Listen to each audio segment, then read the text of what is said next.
आप क्या ये भी इशारा कर रहे हैं कि जो प्रधानमंत्री ने कहा था कि 2022 तक मैं किसानों की आय डबल कर नहीं हो पाया ना, नहीं हो पाया। पर प्रॉब्लम क्या है ना कि हम लोकतंत्र में नहीं है, हम भीड़ तंत्र में। शाबाश। अगर हम आज प्रधानमंत्री से ये सवाल कर देते हैं कि आपने बड़ा उम्मीद से बोला था कि हमारे यहाँ 100 स्मार्ट सिटी होंगी, मेरा मुजफ्फरपुर, पटना, भागलपुर स्मार्ट सिटी होने वाला, नहीं हो पाया, गंगा साफ नहीं हो पाई, महंगाई कंट्रोल नहीं हो पाया, किसानों की इनकम डबल नहीं हो पाई, तो लोग ये नहीं पूछते कि आप जो पूछ रहे हैं वो गलत है। आप ये कहते क्यों पूछ रहे हो?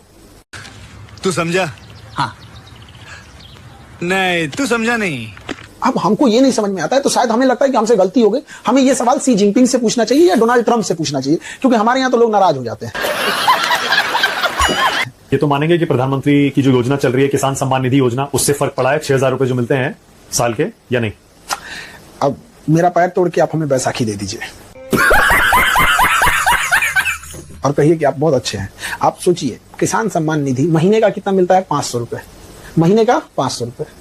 मजदूर की दिहाड़ी होती है एक दिन की 500 रुपए, महीने का 500 रुपए मिल रहा है। आप कल्पना करके देखिए।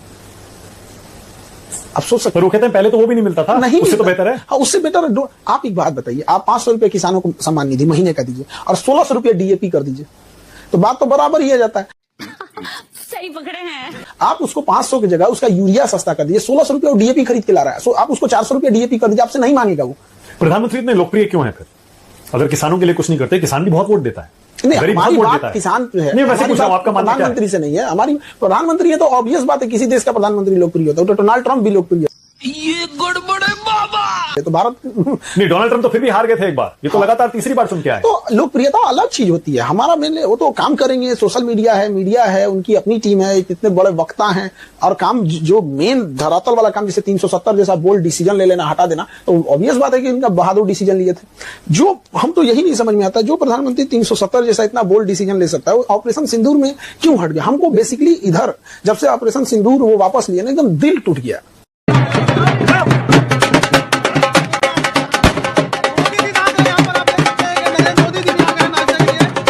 मतलब नहीं होता है कि मतलब कोई छाती पे लात रख दिया, वहां पे क्या जरूरत थी इनको ऑपरेशन? हमको व्यक्तिगत रूप से हम बता रहे हैं, हमको सबसे ज्यादा हम आहत हैं पूरे उनके 3 कार्यकाल में। हमको एक चीज से सबसे ज्यादा शिकायत है, तो ऑपरेशन सिंदूर में वो पीछे क्यों हटे? इंदिरा गांधी एक लेडीज थी ना, 7वां बेड़ा लेके अमेरिका परमाणु बम मारने आया था ना, और बोला भी था हम 7वां बेड़ा लेके आ गए, वो हटी थी। जबकि परमाणु बम लेके आ गया था, अमेरिका लेके आया था, तो आज तो कोई ऐसा नहीं लेके आया। पाकिस्तान के पास तो आज अपना परमाणु बम है ना, तो हमारे पास नहीं है। इसका मतलब ये हुआ हम कभी नहीं लड़ सकते। अब हम क्या बोलेंगे? क्या कमी थी जो आप पीछे हट गए? और अगर वॉर हो जाती, न्यूक्लियर वॉर हो जाती, तो ऑब्वियस बात है, आप तो परमाणु हथियार रखे क्यों है? स्वाभिमान से साथ जिंदगी जीना है, स्वाभिमान खत्म होना, ऐसी जिंदगी को जूती पे रखते हैं लोग। शाबाश, जलवा है हमारा। नहीं चाहिए ऐसी जिंदगी। और बिहार में जो वोटर लिस्ट को लेकर हंगामा हो रहा है खान सर की, उस पर कोई राय है? अभी तो 2003 के बाद फिर से एक बार वो इंस्पेक्शन हो रहा है, डोर टू डोर इंस्पेक्शन। उसके बाद 2003 की लिस्ट में जो नाम थे वो सेफ हैं, उसके बाद जितने नाम जुड़े हैं उनको कोई ना कोई कागजात दिखाने पड़ेंगे, या तो अपने देने पड़ेंगे या पिता माता के देने पड़ेंगे। ज्यादातर लोगों के पास अपने कागजात हैं और वो दिखा भी देंगे, और जो नहीं रहेगा तो भाई अपना इलेक्शन कमीशन अपना एक बोर्ड गठित करेगा जहां वो दिखाएंगे। अमूमन देखिए क्या होता है ना कि जो तो कह रहे हैं एनआरसी, विपक्षी कह रहे हैं कि एनआरसी ला रहे हैं बैकडोर से। देखिए एनआरसी में जिनके पास पैसा है, जिनके पास चतुर हैं, वो कैसो फर्जी बना लेंगे। आप इस चीज को समझिए, पीसेगा तो गरीब। बात तो सही है। जो बांग्लादेशी एंट्री किए हैं, हम आपसे बार बार कर रहे हैं, जो बांग्लादेशी एंट्री किए हैं वो इतने सातिर और इतने चतुर है ना कि वो अपना डॉक्यूमेंट बना के रखे होंगे। पीसेगा गरीब इंसान, जो झुग्गी झुपड़ी रहने वाला है, रेलवे स्टेशन के बाहर कोई रह रहा है, कोई कहीं रह रहा है, वो बेचारा आप पटना जाइए, गांधी मैदान डिवाइडर के बाहर लोग सोए होंगे लोग, तो गरीब पीस जाता है, दिक्कत ही आता है। और दूसरा जो चोर होते हैं, जैसे जो बांग्लादेशी हैं, जो रोहिंग्या है, बहुत सातिर है, उन्हें पता है कि हम दूसरे देश में एंट्री किए हैं, इसलिए हमको पेपर वर्क से मजबूत रहना है। क्या बात है सर, क्या बात है सर, क्या बात, ये बात है। और जो यहाँ के लोग हैं, अरे चलो ना, चलते रहता है, हमारा ही देश है। यानी आपको लग रहा है कि इसकी कोई जरूरत नहीं थी? वैसे नहीं, जो जरूरत है, जो फर्जी है, बांग्लादेशी है, रोहिंग्या, इनको वापस भेजना चाहिए, लेकिन पकड़ के तो भेजिए। पकड़ेंगे कहां से? आपकी सिस्टम खराब थी, उसने आधार कार्ड, पैन कार्ड सब बना के रख लिया है। बहुत आसानी से बन जाता है। इंडिया में कुछ भी आसानी से बन जाता है। कुछ ना कुछ तो गड़बड़ जरूर है। हमारे यहाँ एक बच्चा पढ़ता था, उसको फीमेल कर दिया, उसको ना डॉक्यूमेंट में उसका फीमेल लिख दिया, और बेसरमी देखिए एग्जाम देने गया तो कह रहा है कि तो फीमेल है, तो कह रहा है कि सब मेरा है, गलती से फीमेल लिया था, एंट्री नहीं दिया उसको। एक टाइपिंग मिस्टेक से एक मेल फीमेल बन गया। वो सब कुछ दिखा रहा है, पैन, आधार, सब कुछ दिखा रहा है, बट जेंडर में क्या लिखा था? फीमेल, और उसको एग्जाम देने नहीं दिया। तो कहते हैं हमारी फॉरेन पॉलिसी एकदम फेल हो गई है, एक देश हमारे साथ ऑपरेशन सिंदूर में खड़ा नहीं हुआ, जो आसपास के हमारे पड़ोसी हैं वो भी हमारे साथ नहीं है। इसमें एक बड़ा योगदान, एक बड़ा हिस्सा सोशल मीडिया और मीडिया में चल रहे मुद्दों को भी हम कह सकते हैं कि अगल बगल में देश की छवि ऐसा बना दिया है कि देश कहां जा रहा है। यही नहीं, अभी और सुनिए। आप मुद्दों को देखिए, किन मुद्दों पे बातें हो रही हैं, एक लेवल देखिए कहां पे बात हो रही है। ऐसे केवल मुद्दा राष्ट्र से ऊपर राजनीति का हो रहा है, तो इस वजह से हमारी छवि एक अलग टाइप की छवि बनते जा रही है, जिस वजह से मालदीव जैसा देश, श्रीलंका जैसा देश, बांग्लादेश जिसको हमने पैदा किया, बांग्लादेश को, वो हम लोग के ऊपर आंख दिखा रहा है।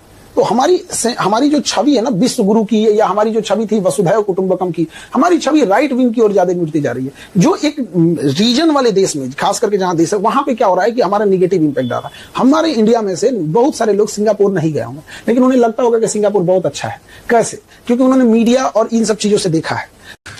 तू समझा? हाँ, नहीं तू समझा नहीं। तो हम मीडिया से काफी प्रभावित होते हैं। अमेरिका कोई नहीं गया है, ज्यादातर लोग, लेकिन देखते हैं कि अमेरिका बहुत अच्छा है। उसी तरह से हमारे देश के बारे में पता करने से पहले लोग भी मीडिया देखते होंगे, तो इंडिया से कैसे लेवल की डिस्कस होता होगा, क्या दिखता होगा, उन्हें ये दिखता होगा यार ये सब तो केवल पॉलिटिक्स करता है, सब तुम्हारी पार्टी अच्छी कि मेरे, ये प्रधानमंत्री सही कि ये प्रधानमंत्री। अभी तक आप ये जाति कर रहे हैं मीडिया के साथ। सिर्फ मीडिया कैसे दोषी हो सकता है फॉरेन पॉलिसी के लिए? वो तो सरकार उसके लिए जिम्मेदार, विपक्षी दल जिम्मेदार, जो लोग इस पर बहस करते और करवाते हैं। इंटरनेशनल लेवल पर डिस्कस करने के लिए किस लेवल के लोगों को बुला के लाते हैं लोग? जो मीडिया में बहस करने आते हैं, सो चाट मुर्गा जो लड़ाया जाता है किस लेवल के रहते हैं लोग, जिनको बिम्स्टेक में कितने देश हैं ये पता नहीं है, आसियान और सार्क में अंतर नहीं पता चल पाता है, संघाई कॉर्पोरेशन और नाटो में अंतर नहीं समझ पाता है, और मीडिया में आके और वो चार आदमी बोलते हैं कि हमारी पार्टी में ये था, हमारी पार्टी में ये था। कोई कहेगा कि इंदिरा गांधी इतनी बहादुर थी, तो कोई कहेगा मोदी जी इतनी बहादुर थी। यही देखने के लिए आदमी बैठा है। देश कहां जा रहा है? कहीं ना कहीं जिम्मेदार तो है इस चीजों में।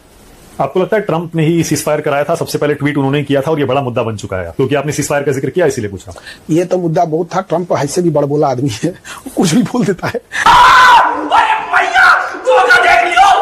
तो ट्रंप पे भरोसा करना बहुत बेवकूफी है। मोदी जी को करना क्या चाहिए कि ईरान और इजराइल वाले मैटर में और अमेरिका वाले मैटर में इन्हें ट्वीट करना चाहिए कि मैंने अमेरिका और ईरान का सीजफायर करा दिया यहां पर।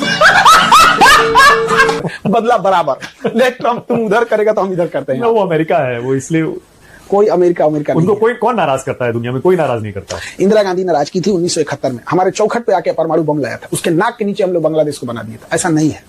क्या इंदिरा गांधी वाली कांग्रेस पार्टी आज भी जिंदा है? साहब देखिए, इंदिरा गांधी की बात करें, आप कांग्रेस पार्टी को बीच में नहीं लाइए। देखिए, विपक्ष का एक हिस्सा है, लोकतंत्र का हिस्सा। मैं आपसे इसलिए पूछ रहा हूं, लोकतंत्र में सबसे इंपॉर्टेंट ये होता है कि विपक्ष कितना मजबूत है, और सबसे बड़ी विपक्षी पार्टी कांग्रेस पार्टी है।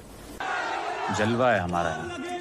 क्या आपको लगता है विपक्ष कमजोर इसीलिए हुआ है क्योंकि या तो वो सही मुद्दे नहीं उठा रहा है, या जनता की नब्ज नहीं पकड़ पा रहा है, और इसीलिए लगातार एक ही पार्टी, एक ही नेता जीतते जा रहे हैं? एक ही इंसान जीते तो उससे क्या खराबी है? बस ये है कि परफेक्टली काम करते रहे। बात तो सही है। झुक के रहना पड़ेगा मेरे आगे।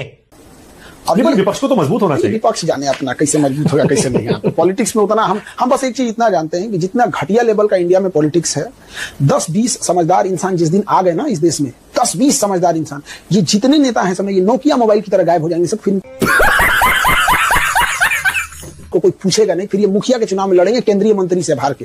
ये हम बता रहे हैं आपको, जिस घटिया लेवल का ये लोग करते हैं, इन्हें कुछ अता पता ही नहीं रहता है। इनका पूरा मंत्रालय इनके एसीएस संभालते हैं, सेक्रेटरी। क्या बात है सर, क्या बात है सर, क्या बात, ये बात है।